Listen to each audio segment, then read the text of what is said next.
Ako nga po pala si Alvin Bulaer, ang DTF operator ng Honda 30 cm dito sa branch ng Harper Mita. Nagamit ko to ng 9 days at nakapag-run ako ng total of 82 meters. Ito naman po ang kanyang head. Bali yung white head po, pinalitan to ng March 18. Ito naman po ang capping. Clean head muna po natin.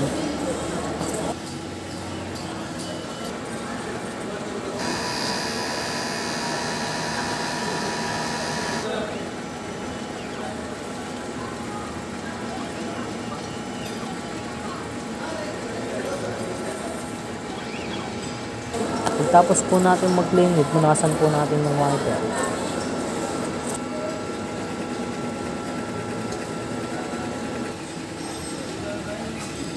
Nozzle check naman po natin.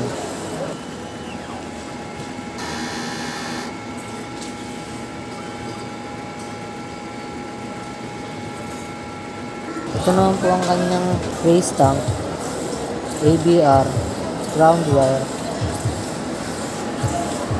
At dito naman po nakalagay ang use ink, solution, powder.